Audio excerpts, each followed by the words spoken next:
Selanjutnya macam diet dan indikasi pemberiannya. Jadi menurut penuntun diet tahun 2004 ya, jadi macam dietnya bisa menggunakan diet rendah energi 1200 kilokalori atau menggunakan diet rendah energi 1500 kilokalori. Itu jenis diet rendah energi yang sering disediakan di rumah sakit ya. Kemudian diet ini diberikan kepada penderita obes dengan misalnya IMT-nya lebih dari 25 kg per meter kuadrat dan diberikannya secara bertahap sesuai dengan kemampuan dan penerimaan sampai mencapai beratnya normal. Jadi misalnya kalau kebutuhannya 2700, ya dietnya berarti bisa dimulai dari 1700 dulu, atau ternyata kalau memang tidak bisa ya kita kurangi dulu 500 jadi sampai 2200 dulu. Pokoknya kita bikin gimana caranya supaya proses diet ini tidak menyiksa pasiennya. Kemudian untuk frekuensi makannya dianjurkan 3 kali makan utama dan 2 kali selingan dengan porsi yang sesuai. Kemudian untuk bentuk makanannya dianjurkan bentuk makanannya biasa sehingga pasien bisa mengunyah, sehingga enzim-enzimnya yang di saliva mulut ini bekerja semua untuk membantu pencernaan gitu. Kemudian apabila ada indikasi maka baru diberikan makanan yang lunak, misalnya ada gangguan pencernaan, kemudian gangguan mengunyah dan sebagainya, itu baru diberikan bentuk makanannya lunak. Tapi kalau tidak ada gangguan apapun di pencernaannya atau di untuk mengunyah, maka menggunakan bentuk makanan biasa. Nah, untuk bahan makanan yang dianjurkan, yang pertama dari karbohidratnya, kita gunakan jenis karbohidrat yang kompleks. Jadi ganti karbo yang sederhana, misalnya gula, nasi putih, madu, kita ganti dengan yang lebih kompleks. Misalnya nasinya yang bagaimana? Mungkin bisa nasi merah, nasi hitam, atau mungkin bisa juga dengan quinoa, biji-biji yang diganti. Bisa jagung, juga ubi, singkong, talas, kentang, dan sereal-sereal yang lain. Kemudian protein hewaninya, nanti untuk bikin menu, kalau misalnya membuat masakan, ya kalau bikin daging, ya dagingnya tanpa lemak. Jadi dipilih yang bagian yang tenderloin, sirloin yang rendah lemak.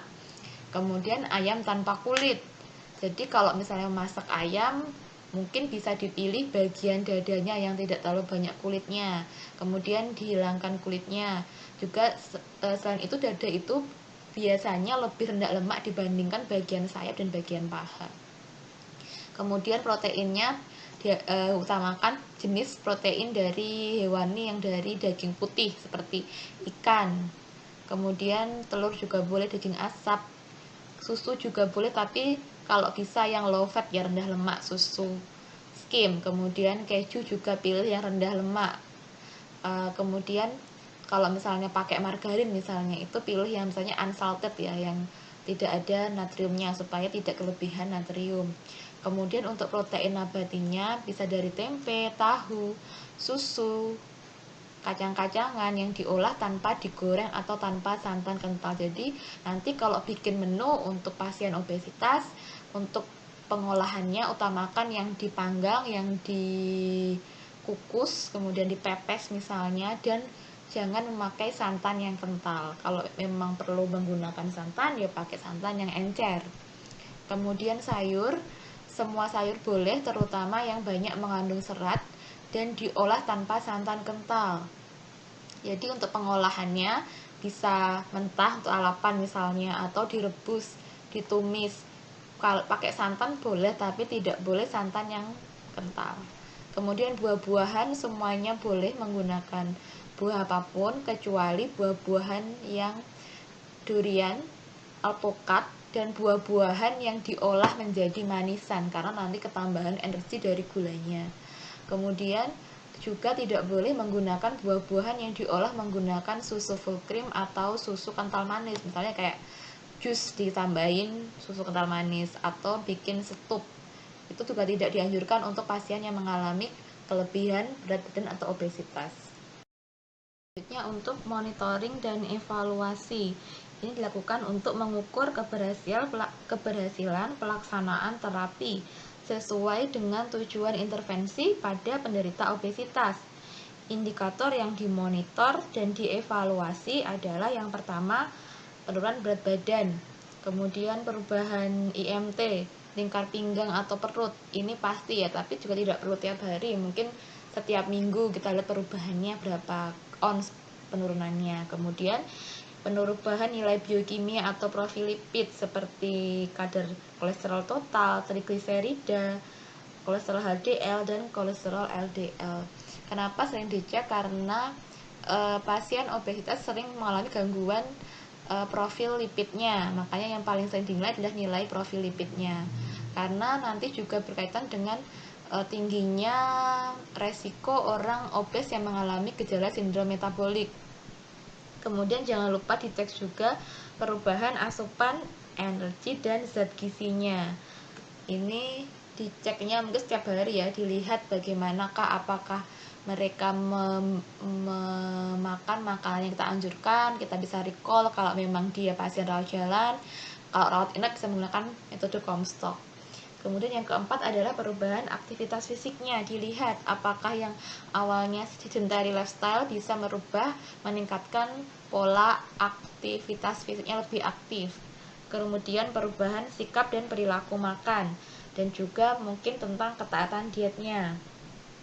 Nah, untuk pengukuran yang kelima jenis tadi itu dilakukannya secara periodik ya, tergantung kira-kira perubahannya berapa lama.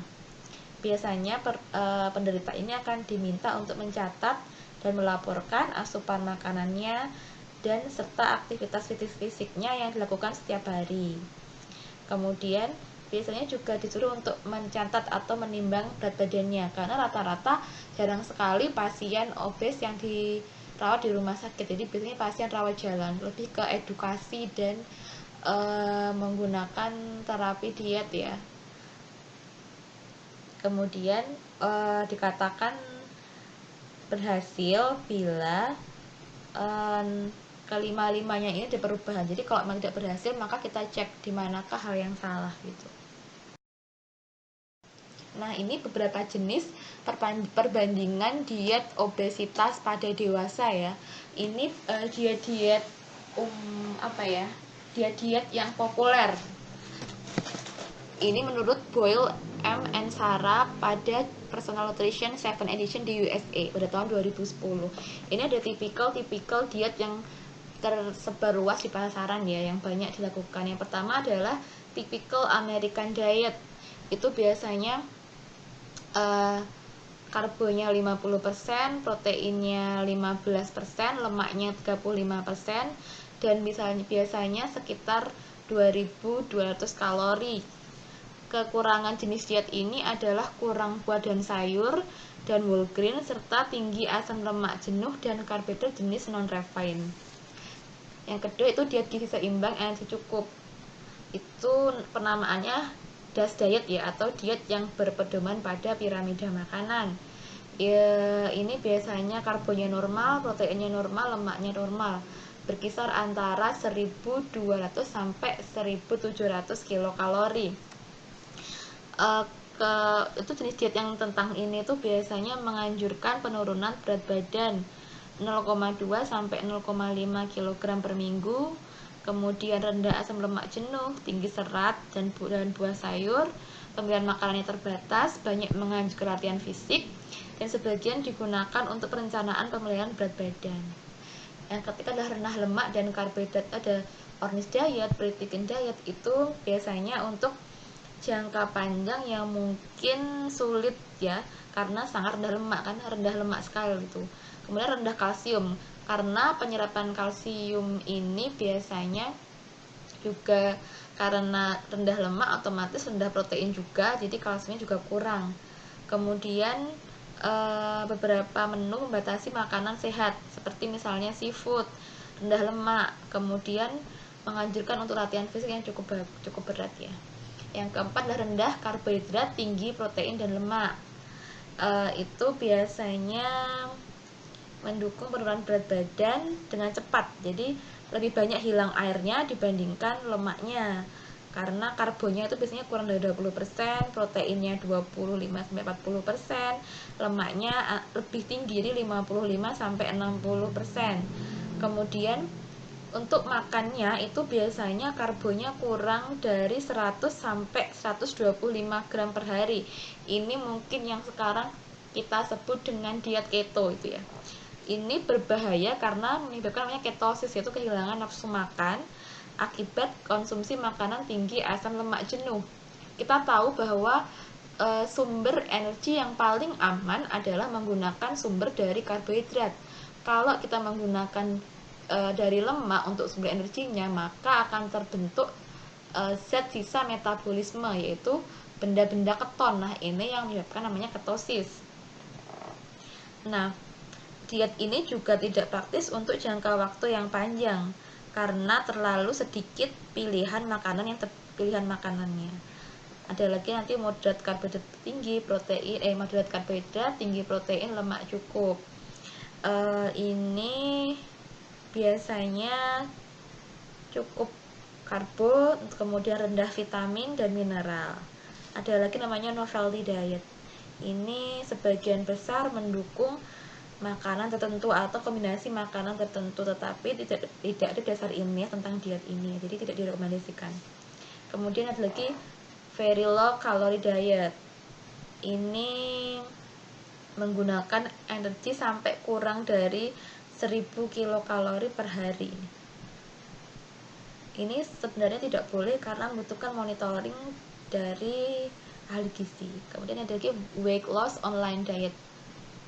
Ini menganjurkan penurunan berat badan antara 0,5 sampai 2 kg per minggu. Sebagian besar menggunakan latihan fisik dan digunakan untuk pemeliharaan berat badan biasanya, jenis weight loss online diet. Jadi dietnya menggunakan online ya. Nah, selanjutnya selain pada dewasa, biasanya obesitas ini juga bisa terjadi pada anak-anak. Jadi tidak hanya orang dewasa saja yang mengalami obesitas. Nah, untuk obesitas pada anak ini tentu lebih riskan ya dibandingkan obesitas pada dewasa, karena kan anak-anak masih fase pertumbuhan. Kalau kita terlalu strict untuk dietnya, ya otomatis nanti akan mengganggu pertumbuhan si anak. Nah, untuk obesitas pada anak, untuk pengkajian gizinya ya hampir sama dengan obesitas pada dewasa ya. Ada riwayat makan, kemudian data antropometri, kemudian data biokimia, data fisik klinis, dan riwayat gizi klien. Nah, untuk riwayat terkait makanan ini bisa dari asupan makanan, riwayat diet, kemudian lingkungan makannya, kemudian tempat makannya, suasana makan, kemudian mungkin obat-obatan yang dikonsumsi, misalnya obat diuretik, laksatif, minyak ikan, kemudian pengetahuan gizi tentang makanan, kepercayaan juga, kemudian bisa juga pantangan makan yang dihindari. Kemudian data antropometrinya, ini menggunakan data IMT menurut umur ya, sesuai umur anaknya. Kemudian data biokimianya hampir sama, yaitu pemeriksaan gula darah dan profil lipid. Kemudian yang untuk data fisik klinisnya adalah menggunakan tekanan darah misalnya, atau mungkin fungsi parunya. Kemudian bisa perubahan ukuran baju sebagai indikator, misalnya anak ini kok cepet sekali, harusnya tuh baju ini untuk anak usia 1 tahun cukup, kok ternyata tidak cukup untuk anak yang usia setahun. Yang anak itu berarti kemungkinan ada gangguan di pertumbuhan terlalu cepat atau terlalu besar berat badannya ya. Kemudian data riwayat kliennya, bisa menggunakan jenis kelaminnya, umurnya, tanyakan etnisnya, bahasa, pendidikan, kemudian kegiatan ekstrakurikuler di sekolah itu ngapain aja, data sosialnya juga, tingkat sosial ekonominya juga, kemudian situasinya bagaimana, siapakah yang mengasuh, apakah neneknya atau orang tuanya atau mungkin di depan di tetangga, itu akan sangat mempengaruhi obesitas pada anak.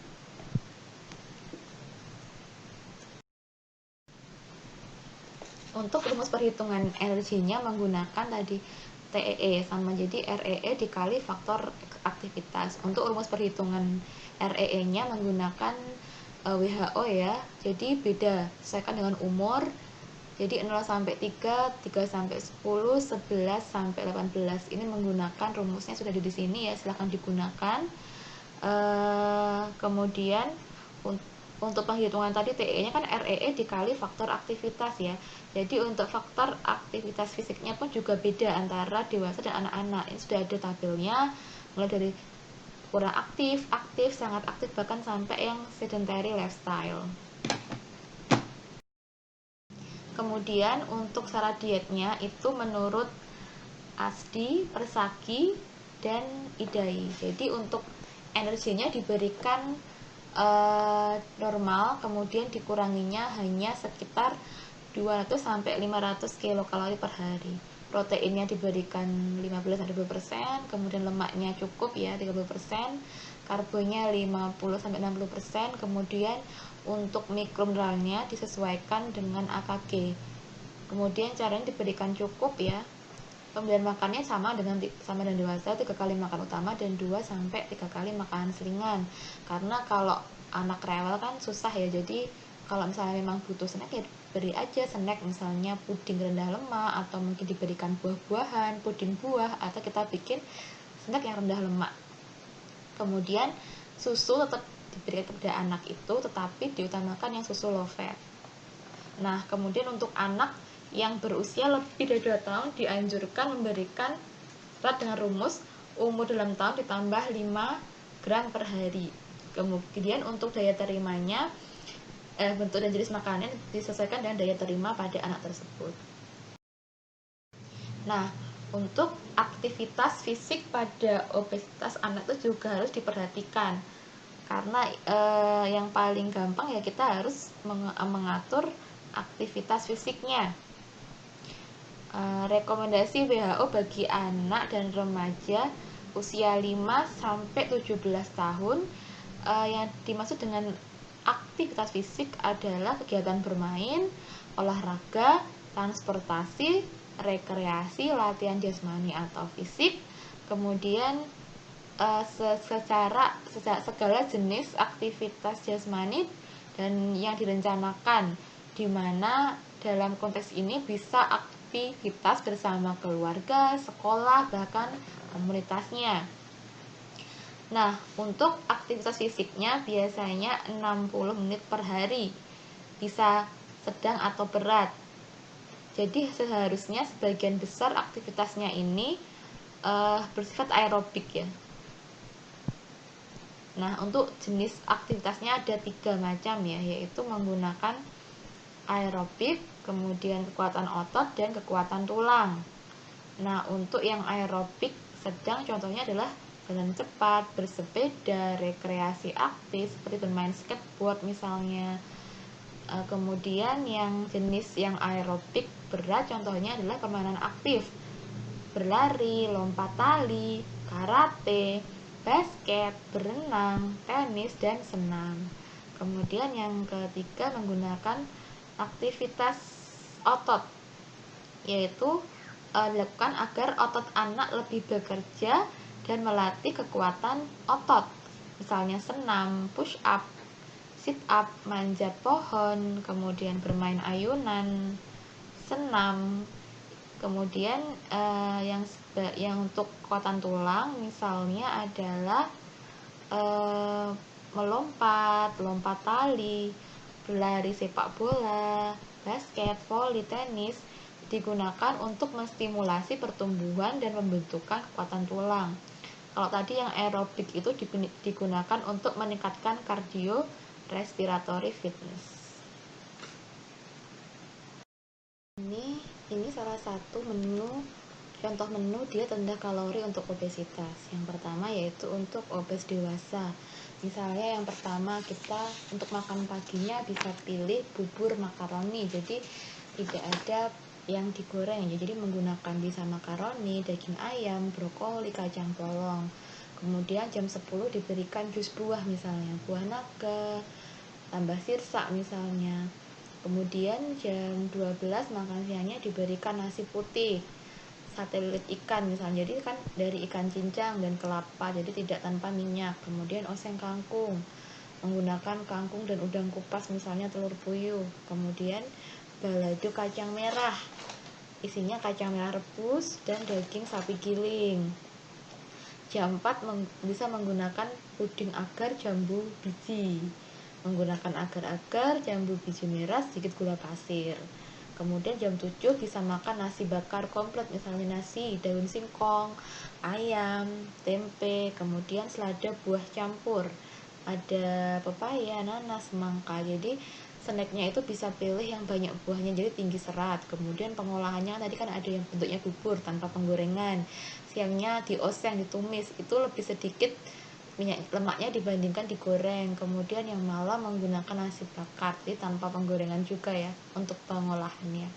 Kemudian yang untuk siangnya untuk yang anak-anaknya, khusus pada anaknya, bisa jam pagi untuk sarapan, misalnya nasi goreng sayur, karena pasti anak-anak kan tidak mungkin kalau semuanya tanpa penggorengan. Jadi menggunakan nasi, udang, wortel, daging cincang, pakai margarin. Kemudian sus rogut sayuran untuk snacknya, jadi banyak sayurannya. Menggunakan margarin, tepung terigu, kuning telur, susu cair, daging sapi rebus, wortel, daun bawang, dan gula pasir. Kemudian makan siangnya ada nasi putih, tahu bakso sayur yang isinya tahu kukus, jadi nggak digoreng. Kemudian daging sapi giling, tepung sagu, kuning telur, dan sayuran hijau, bisa pokcoy atau sawi putih. Kemudian jus stroberi dan pepaya. Kemudian jam 4-nya bisa diberikan bola-bola daging sayur untuk snacknya.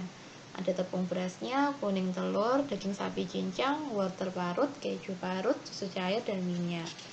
Kemudian jam 7-nya diberikan orak-arik makaroni untuk makan malamnya. Isinya ada makaroni, penggantinya nasi, ayam file, wortel, kacang polong, keju parut, dan telur, serta margarin. Kemudian yang malamnya juga diberikan diberikan puding nanas ya, isinya nanas parut, agar-agar, gula pasir, dan maizena. Itu puding nanasnya.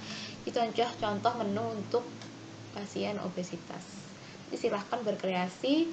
Saya ingatkan kembali untuk pembuatan menu ya, yang dilihat adalah karbohidrat, protein, lemak, karbohidrat, lemak, proteinnya apakah sesuai dengan yang perhitungan yang sudah kalian hitung. Jadi nanti plus minus 10% dari perhitungan itu. Saran saya, tipsnya, kalau misal ternyata proteinnya kurang, tambahkan di menu makan siangnya, ditambahkan porsi proteinnya, atau mungkin snacknya tadi kayak bola daging, jadi ada dagingnya, tambahkan protein. Kalau lemaknya kurang misalnya, tambahkan susu rendah lemak misalnya, atau tambahkan lemaknya kurang margarin, jadi ada yang ditumis gitu untuk menunya, pengolahannya. Jadi kalau kekurangan energi, jangan selalu tambahkan karbonya. Jadi karbonya itu sesuaikan dengan portion. Silahkan nanti dilihat di penuntun diet yang sudah saya suruh beli itu ada, atau yang dari RSSA, misalnya penuh untuk 1200 kalori itu harusnya berapa sih porsinya nasinya. Jadi jangan sampai terlalu banyak nasi tapi protein lemaknya kurang gitu. Selanjutnya tugas kelompoknya ya, silahkan buat makalah, formatnya bebas, tentang mungkin diet populer yang ada di Indonesia, atau mungkin kayak diet kenyang, diet keto, mayo diet. Silahkan dibuat makalahnya. Kemudian makalahnya ini kelompok ya, jadi ada bagi sendiri satu kelas, jadi 2 kelompok, dan tiap kelompok ini tidak boleh sama jenis dietnya. Jadi uraikan mulai pengertian dietnya itu apa, kemudian bagaimanakah perhitungan energi zat gizinya, misalnya berapa kecukupan energinya ketika mau diet itu. Kemudian bisa juga dituliskan misalnya kelebihan dan kelemahan diet itu, cocokkah dengan metabolisme tubuh kita, baik buruknya diet itu silahkan kalian membuat makalah ya. Makalahnya dikumpulkan 2 minggu lagi.